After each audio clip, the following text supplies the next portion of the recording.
Hello, YouTube viewers. Welcome to my show, Future Friday. In today's episode, we're going to discuss Mars, a 2020 overview. So let's dive right into it.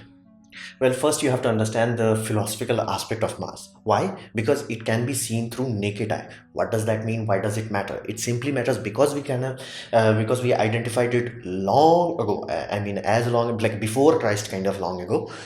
It had important role in all our life. Basically, from Hindu mythology to Roman philosophy to every Tom, Dick, and Harry civilization, from Mayans to Incans, every Tom, Dick, and Harry had importance for Mars, one way or the another, masculine or female, or god of war, whatever have you. It is important to whole of humanity in all of time. So it is very, very important.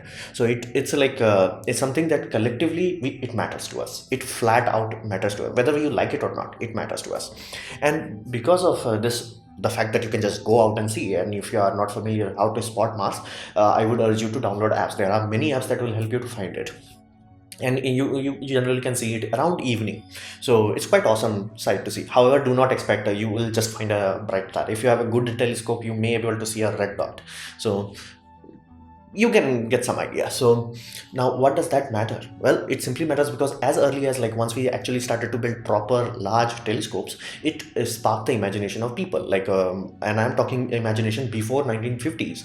So in terms of imagination, in terms of how far we can think, Mars is like or the forefront of that. It's like very important to our imagination also. That is why the fact that we can see it our naked eye makes it almost achievable. It's like we can just grab it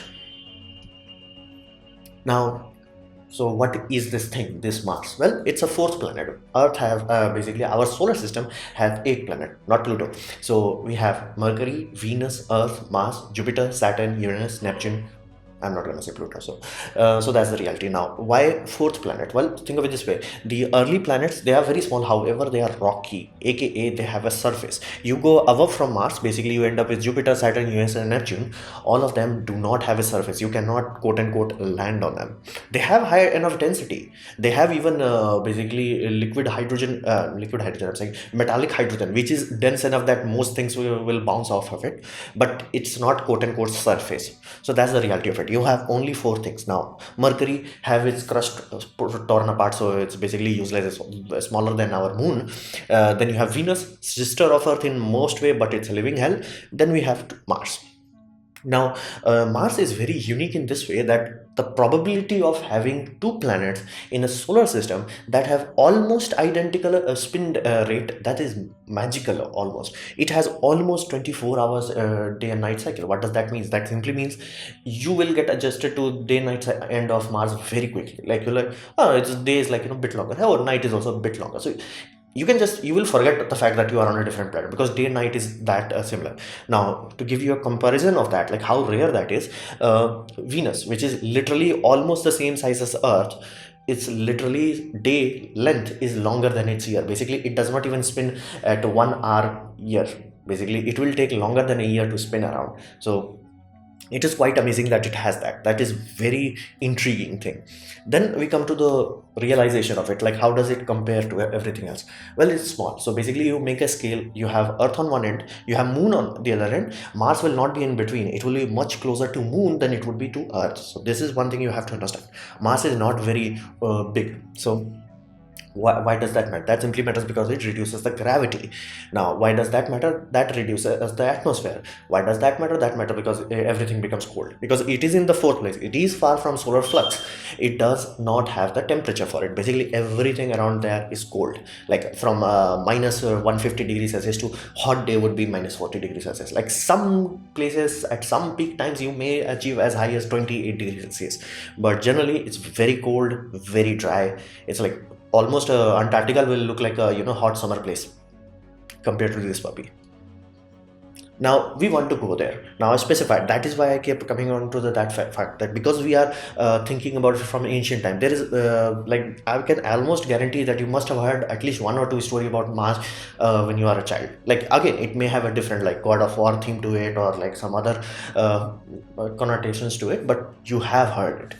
So that is why all of us want to do that. However, there is one very interesting thing, because just because something is doable does not mean you can do it, because there is a giant gap between technology and engineering. thing. In this scenario, science says you can do it. It's not like going faster than light. We can do that.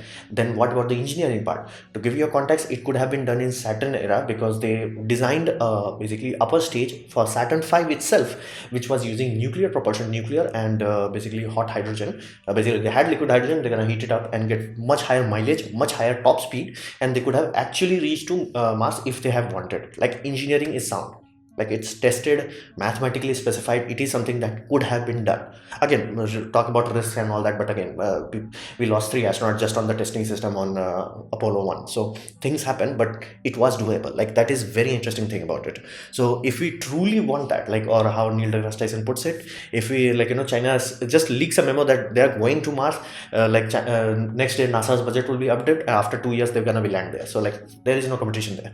It can be done.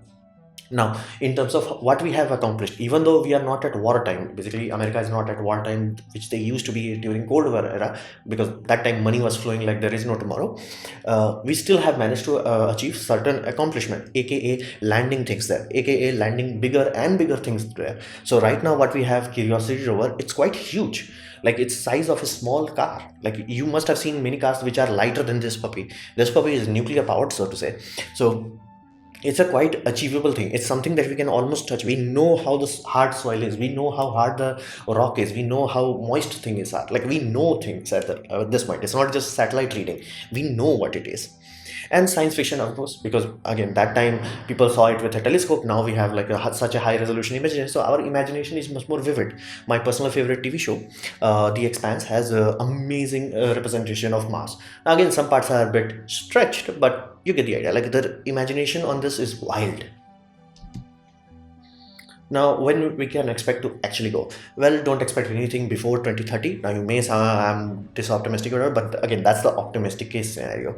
Simply because there are two major vehicles that are being constructed to do this. One is SLS. Now, SLS is not directly going to go to Mars. That's, it simply cannot do that. People will die inside the Orion capsule. So the idea with this puppy is basically it's going to build a quote-unquote spaceship in the space. Basically, how ISS has been assembled, it will do something similar that will travel to Mars. So this is NASA's tool for doing that. Now Elon Musk has a different tool. He has Starship. Now you might be like, hey, Starship is like building so quickly because now we have 1 engine per day, which is amazing. I have to say that, like, that's damn fast.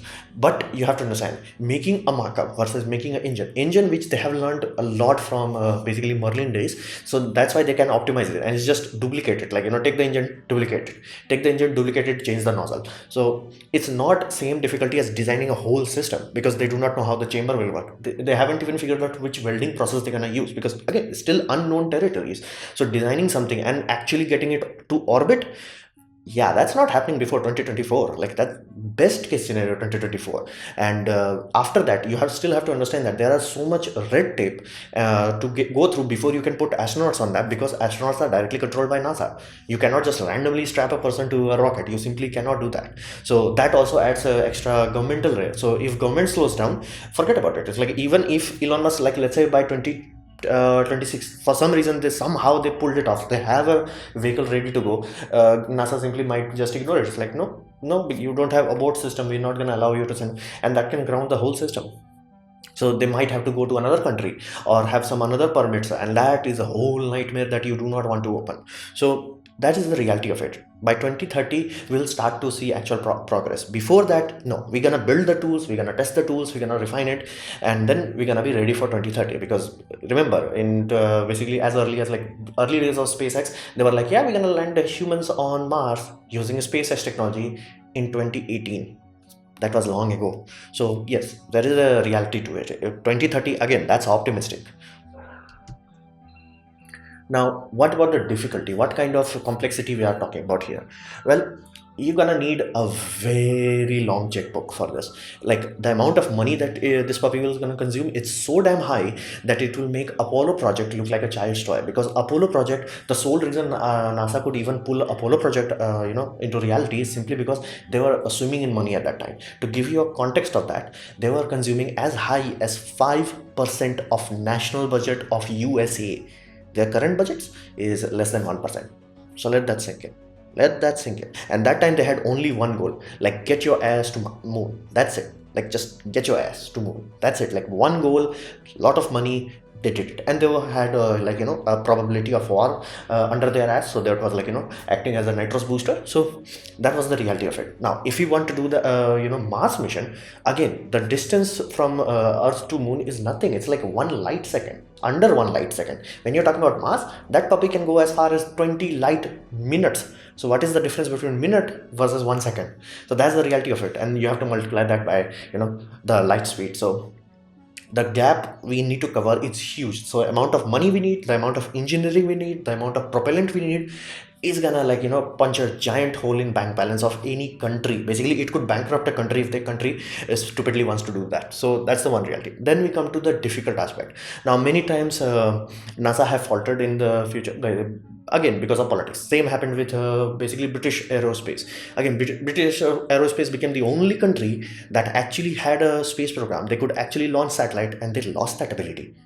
Like, that happens because of politics. So politics is a real thing. Now even if you remove politics from that, you're still talking about something that is so far out, something so complex, that people are literally the people whose job it is to figure it out how the heck this can. They're like, we will be able curing cancer before we do this. This is a completely different. This is like max difficulty. And not to mention this one aspect that I never thought talk about people addressing, is that there will be casualty. Like, we have casualties in every space mission, be it from Russia, be it from Soviet Union, be it from America, be it from any Tom, Dick and Harry else.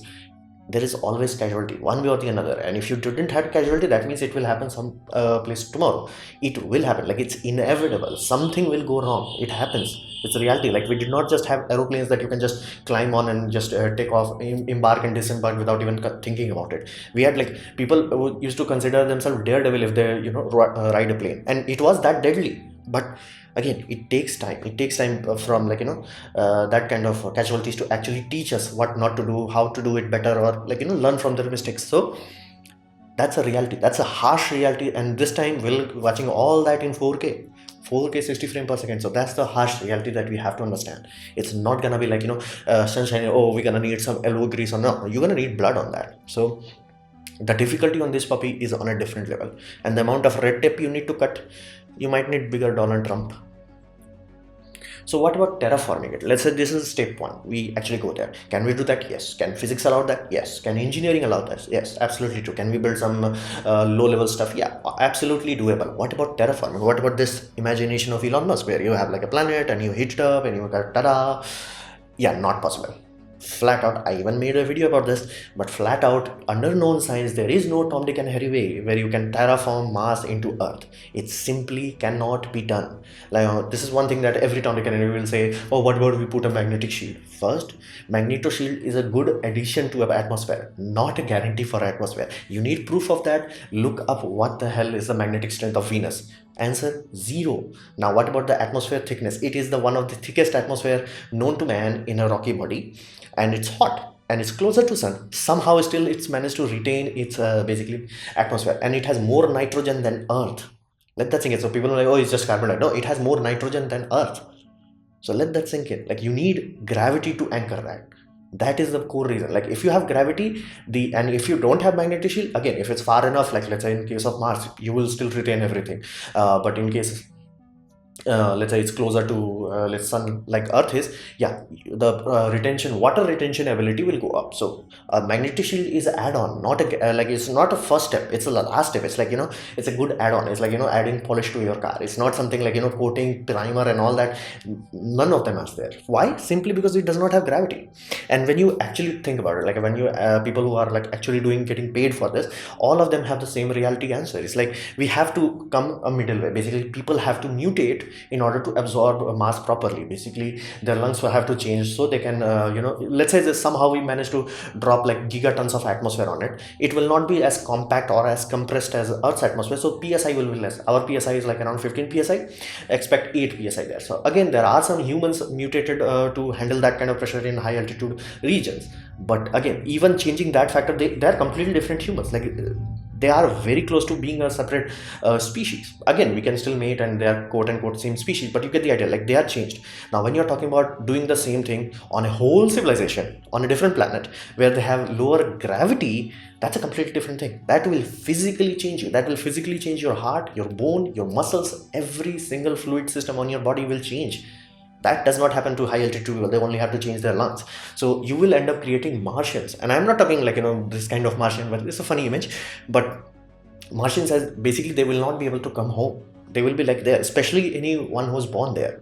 Now, that may break humanity. That may be like, hey, we tried this. It simply does not work. Like, kids, they are simply not growing up because they have so many complications that it's just like, it's simply not working. Humanity might abandon that, or we might push through. But to push through, we inevitably end up in a scenario where it's like you are creating Martians. So, again, that's a reality. And I do like the fact that in the TV show Expanse, they do show that when Martians come to Earth, like who are born in Mars, they need sunglasses because sunlight will not be bearable to them, because their eyes will adjust to much lower solar intensity. And they need bone strengthening, they need different compounds. Like basically they're pumped up with drugs, magical drugs, that somehow make them able to handle Earth's reality. So that's the truth. You cannot expect two quote unquote human places. Venus can do that, Mars cannot, simply because Mars does not have the gravity. Now, that's the gravity of the situation. Now, this was my presentation on quote unquote Mars, a overview, a timeline, and all that jazz. I hope you liked it, learned from it. In that case, please click a like, share it amongst your friends. That will help me a lot. If you didn't like it, didn't enjoy it, I'd urge you to press dislike, press it twice to show me your extra disappointment. Please leave a comment because I reply to all of them. Subscribe, press the bell icon if you're free, and as always, thanks for watching.